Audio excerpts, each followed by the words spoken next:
ये समाजवादी पार्टी का नेता, आपका विधायक घोषणा करो ना, उस कमबख्त को निकालो पार्टी से और उसको एक बार यूपी भेज दीजिए, बाकी उपचार हम अपने आप करवा लेंगे।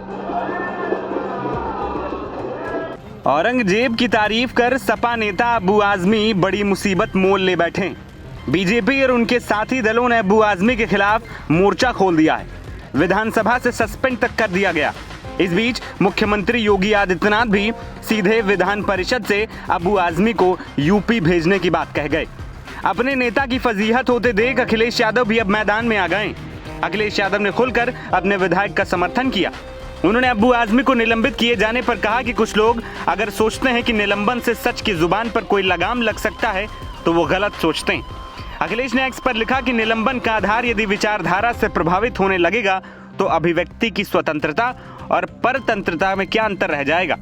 हमारे विधायक हो या सांसद, उनकी बेखौफ दानिशमंदी बेमिसाल है। कुछ लोग अगर सोचते हैं कि निलंबन से सच की जुबान पर कोई लगाम लग सकता है तो फिर ये उनकी नकारात्मक सोच का बचपना है। आजाद ख्याल कहे आज का, नहीं चाहिए भाजपा। इसके बाद मुख्यमंत्री योगी आदित्यनाथ ने विधान परिषद में बोलते हुए कहा था कि अबू आजमी को पार्टी से बाहर निकालो और नहीं तो यूपी भेज दो।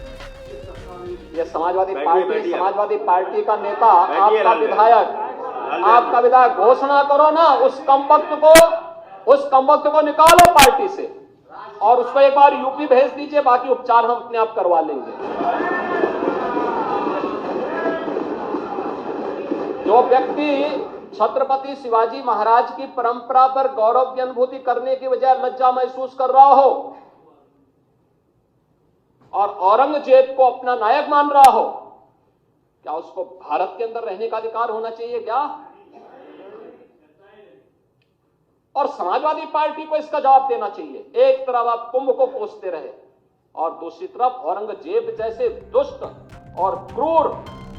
बाकी ऐसे लोगों का उपचार हम अपने आप करवा देंगे। सीएम योगी के इसी बयान के बाद अखिलेश यादव ने फिर से सीएम योगी पर निशाना साधते हुए एक्स पर पोस्ट किया।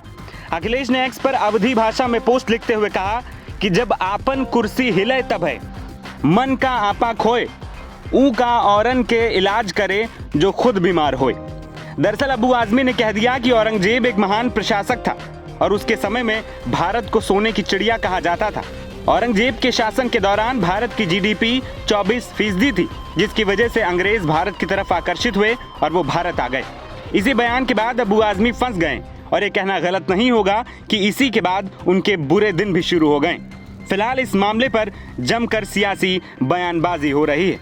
एनबीटी ऑनलाइन की रिपोर्ट।